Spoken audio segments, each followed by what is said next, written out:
नमस्कार। इस वीडियो में बात करेंगे इजराइल और फ़िलिस्तीन के झगड़े के बारे में।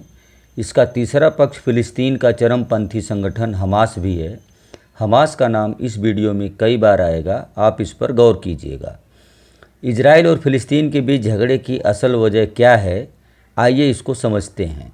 तो इजराइल और फ़िलिस्तीन के बीच झगड़े की असल जड़ जेरूसलम है और इसी जेरूसलम को लेकर कई बार युद्ध हो चुके हैं और इजराइल तथा मध्य पूर्व देशों में तनाव बना रहता है।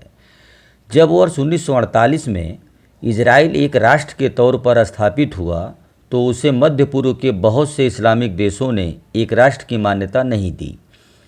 काफ़ी संघर्ष के बाद यह तय हुआ कि पश्चिमी जेरूसलम पर इजराइल का कब्जा होगा और पूर्वी जेरूसलम पर जॉर्डन का कब्जा होगा। लेकिन यह बंटवारा भी दोनों पक्षों को सर्वमान्य नहीं था। जब 1967 में इजराइल ने सीरिया, जॉर्डन और फ़िलिस्तीनियों से युद्ध लड़ा तो उसने पूर्वी जेरूसलम और वेस्ट बैंक पर भी कब्जा कर लिया। तो आप कह सकते हैं कि जिन इलाकों पर जॉर्डन का कब्जा था उसे भी इजराइल ने छीन लिया। तभी से इन इलाकों को लेकर इजराइल और फ़िलिस्तीनियों के बीच हिंसक टकराव बना रहता है। अब इजराइल दावा करता है कि पूरा जेरूसलम पूर्वी और पश्चिमी मिलाकर इजराइल की राजधानी है, जबकि फ़िलिस्तीनी पूर्वी जेरूसलम को भविष्य के फ़िलिस्तीन की राजधानी मानते हैं। अमेरिका उन चंद देशों में है जो पूरे जेरूसलम पर इजराइल के दावे का समर्थन करता है। तो यह कह सकते हैं कि सारी लड़ाई पूर्वी जेरूसलम को लेकर है, जहां पर अल अक्सा मस्जिद है, जहां पर 7 मई को हिंसक झड़प हुई थी। अब देखते हैं पूर्वी जेरूसलम इतना महत्वपूर्ण क्यों है। यहाँ पे जो ग्रीन एरिया दिख रही है वो 1947 में फ़िलिस्तीन के कब्जे में थी और वाइट वाली जो एरिया है वह इजराइल के कब्जे में थी। 1947 से 2005 आते आते इजराइल का कब्जा क्षेत्र काफ़ी बढ़ गया। तो अब देखते हैं कि जेरूसलम 3 धर्मों के आस्था का केंद्र है, जिनमें क्रिश्चियन, यहूदी और इस्लाम शामिल हैं। क्रिश्चियन मानते हैं कि कलवारी की पहाड़ी पर ईसा मसीह को सूली पर चढ़ाया गया था और उनका मकबरा स्पेलकर के अंदर स्थित है। इस्लाम के मानने वालों की मान्यता है कि अल अक्सा मस्जिद मक्का और मदीना के बाद तीसरा सबसे पवित्र स्थल है और डोम ऑफ रॉक से ही पैगंबर मोहम्मद साहब जन्नत की तरफ रुखसत हुए थे। और यहूदी जेरूसलम को इसलिए अपना मानते हैं कि उनका मानना है कि यही वह जगह है जहां से आधारशिला रखकर दुनिया का निर्माण हुआ। इसलिए कहा जाता है कि जेरूसलम ईसाई, यहूदी और मुसलमानों के केंद्र में है। मामले की शुरुआत इजराइल और फ़िलिस्तीन के बीच यह खूनी संघर्ष लगभग 1 महीने पहले शुरू हुआ था, जब वहां पूर्वी जेरूसलम के इलाके में इजरायलियों ने फ़िलिस्तीनी अरब लोगों को उनके घर खाली करने की धमकी दी थी। ऐसा इसलिए हुआ कि वहां इस पर अदालत का एक फैसला आने वाला था। इसी तनाव के दौरान जब 7 मई को रमज़ान के महीने के आखिरी शुक्रवार के दिन फ़िलिस्तीनी पूर्वी जेरूसलम के अल अक्सा मस्जिद में नमाज के लिए पहुँचे तो इजराइल के सुरक्षा बलों से उनकी हिंसक झड़प हो गई। इस हिंसक झड़प में कुछ फ़िलिस्तीनी मारे गए और इसके बाद इजराइल के तेल अवीव और दूसरे शहरों में हिंसा भड़की हुई है। इन्हीं विवादों को लेकर 7 मई से ही फ़िलिस्तीन और इजराइल में हिंसक झड़प जारी है। इजराइल और हमास के बीच संघर्ष तमाम अपीलों के बाद रुकने का नाम नहीं ले रहा है। अल अक्सा मस्जिद में हुई हिंसक झड़प के बाद हमास ने इजराइल पर सैकड़ों रॉकेट दागे। इजराइल का मानना है कि हमास ने 1000 रॉकेट दागे थे। इस हमले में इजराइल के जान माल को काफ़ी नुकसान हुआ था। इसी हमले में 7 इजरायली नागरिकों और भारतीय मूल की सौम्या संतोष की मृत्यु हो गई, जो केरल की रहने वाली थीं। सौम्या संतोष पेशे से नर्स थीं। जवाबी कार्रवाई में अब तक 1000 से ज़्यादा फ़िलिस्तीनी हमास के लड़ाके मारे जा चुके हैं। इसके अलावा बच्चे और महिलाएं भी जान गंवा रहे हैं। ऐसा नहीं है कि इजराइल और फिलिस्तीन में यह तनाव पहली बार बढ़ा है। इसके पहले 1948 अरब इजराइल युद्ध हुआ था।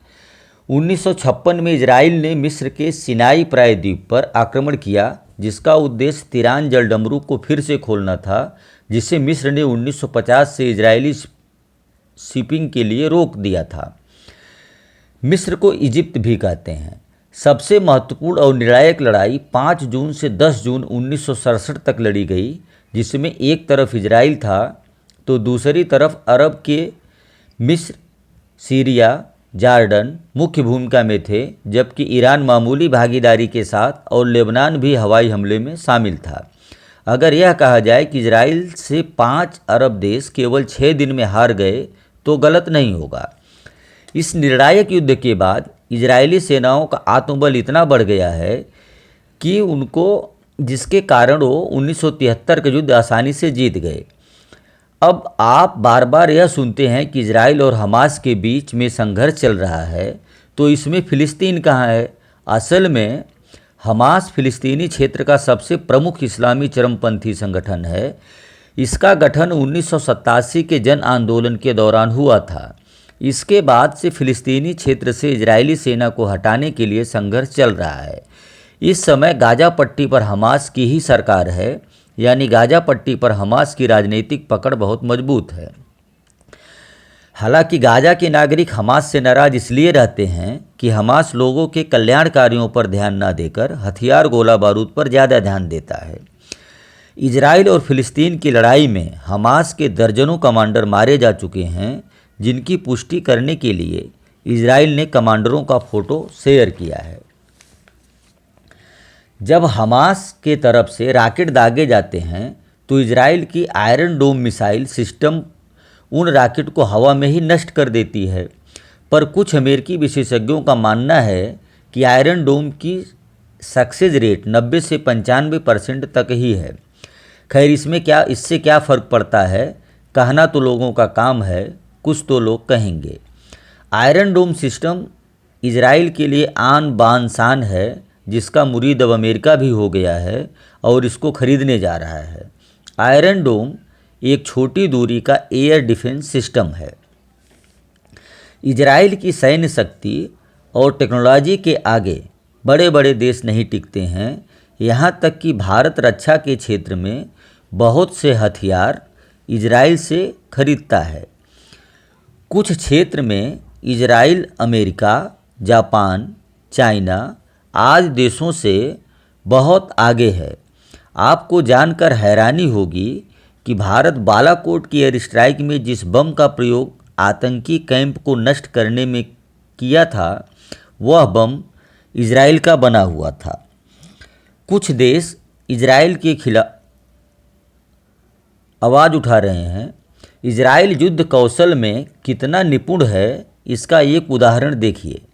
इजरायली मीडिया ने यह खबर चलाई कि इजराइल गाजा पट्टी पर टैंक व सैनिकों के साथ ज़मीनी लड़ाई शुरू कर दिया है, जिससे घबराकर हमास के लड़ाके सुरंगों में छिपकर अपने को सुरक्षित करना उचित समझा। उसी समय इजराइल उन गुप्त सुरंगों पर एयर स्ट्राइक करके हजारों लड़ाकों को मौत के घाट उतार दिया।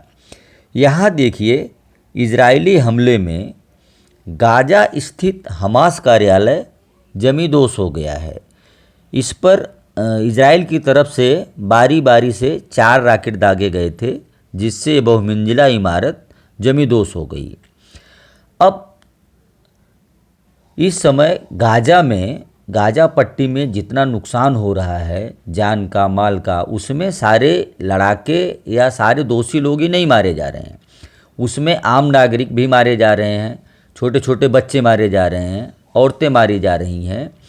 इस पर दुनिया का एक नज़रिया होना चाहिए, जिससे इस तरह की बर्बरता को रोका जा सके। लेकिन अब दुनिया का नज़रिया देखते हैं क्या कहती है। इसको समझिए, अभी हाल ही में आर्मेनिया और अजरबैजान के बीच लगभग 20 से 25 दिनों तक युद्ध चला था। संयुक्त राष्ट्र संघ, अमेरिका, रसिया, भारत, चाइना क्या किए? कोई कुछ नहीं, जिसको जो करना इस दुनिया में कर रहा है। चाइना कोविड फैलाया, दुनिया क्या कर रही है, मर रही है, लेकिन चाइना के खिलाफ कोई एक्शन नहीं ले रही है। तो चाइना को अभी क्या दिक्कत है और दुनिया को क्या दिक्कत है? जो सबल है उसको जो करना है वो अपना कर रहा है। तो जो इजराइल 1967 में 5 अरब देशों को 5 दिन नहीं टिकने देता है, उसको 2021 में कौन रोकेगा? यह समझ से परे है। अरब देश इजराइल की निंदा करते हैं पर खुलकर सामने नहीं आते। यदि कोई देश खुलकर इजराइल के खिलाफ आ गया तो उसका क्या हाल होगा, या तो बस इजराइल ही बता सकता है। जो देश आज इजराइल की निंदा कर रहे हैं उनसे अनुरोध है कि चाइना के उइगर मुसलमानों के बारे में अपनी राय कम से कम सोशल मीडिया पर रखें और अपना दोहरा रवैया छोड़ें। कुछ देश इजराइल के खिलाफ आवाज़ उठा रहे हैं, चाहे वह खुलकर हो या दबी जुबान में। हमारे समझ में सारे देशों को मिलकर हमास को समझाना चाहिए और इजराइल को विश्व मंच पर लड़ाई बंद करने के लिए मजबूर करना चाहिए। नहीं तो गाजा पट्टी कहाँ थी और फिलिस्तीन कहाँ था, यह इतिहास बनते देर नहीं लगेगी। दोस्तों, आपको यह वीडियो कैसा लगा हमें कमेंट ज़रूर करें। हमारा चैनल अभी तक अगर सब्सक्राइब नहीं किया है तो सब्सक्राइब ज़रूर करें। धन्यवाद। मिलते हैं अगले वीडियो में।